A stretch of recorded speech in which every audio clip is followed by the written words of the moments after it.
गुरु को भगवान कैसे कह दिया, कैसे संतों के, कैसे भक्तों के हृदय से गुरु के लिए भगवान निकला। यू सी द वर्ल्ड, सब महाराज जी बोलते हैं, संत जी बोलते हैं, महात्मा जी बोलते हैं, पर भगवान कोई नहीं बोलता। लेकिन गुरु भगवान के लिए भक्तों के हृदय से निकला भगवान।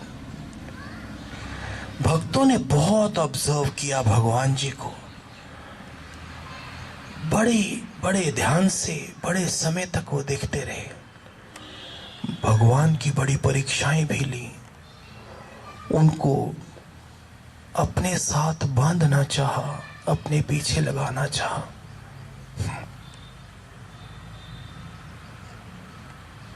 लेकिन भगवान को कुछ चाहिए ही नहीं था। बड़े समय के बाद जाके भक्तों के हृदय से निकला भगवान। तो योगी पूछते हैं कि भगवान जी, आप अंदर से कितना खाली हैं, ये हमने कई बार ऑब्जर्व किया है आपको। हम तो गुरु के 4 भजन सुना के, 4 वचन सुनाकर हम क्रेडिट ले लेते हैं, लेकिन वास्तव में गुरु की तपस्या क्या थी? कौन सी ऐसी तपस्या थी जो गुरु भगवान हो गई? और जिसने गुरु को भगवान करके देखा, भगवान ने वहीं पर उसे उस परमात्मा का निश्चय कराया। शायद मंदिर से खाली कोई लौट आया होगा, पर गुरु के सामने जिसने अपनी श्रद्धा का दीप जलाया, गुरु ने उसको तृप्त किया, उसकी आस्था को बढ़ाया, उसको निराकार में टिका दिया। ऐसे निराकार में टिकाया कि फिर कोई रंग, कोई रूप, कोई स्त्री, कोई पुरुष, कोई अपना, कोई पराया, कोई चंगा, कोई माड़ा, पता नहीं कहां चला गया। सारी बारात कहां चली गई? मन की इतनी बड़ी बारात कहां चली गई? मौन, तृप्ति, शांति, रजा में राजी, कुछ चाहिए ही नहीं। ऐसे निश्चय करा दिया गुरु ने हर उस योगी को जिसने गुरु में अपना परमात्मा देखा। भगवान जी को बड़े प्रलोभन दिए, अपनी माया के, संसार के सुखों के, कीर्ति के, ऐश्वर्य के, पर भगवान जी किसी प्रलोभन के पीछे आए ही नहीं, क्योंकि भगवान का मार्ग ही भीतर का था, बाहर का नहीं।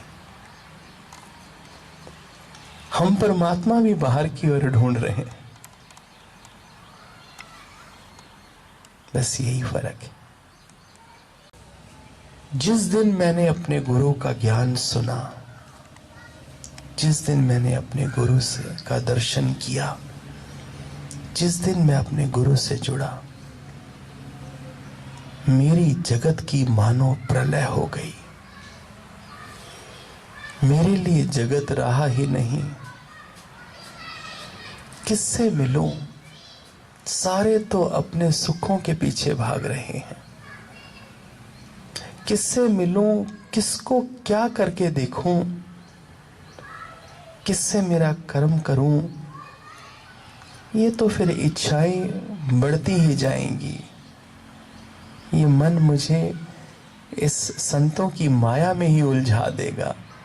जगत की माया से निकला तो क्या निकला? संतों की माया में आके फंस गया। जगत में जो रहे उदास, उसका नाम है रामदास। इसलिए जिस दिन गुरु से जुड़े, मानो जगत की प्रलय ही हो गई।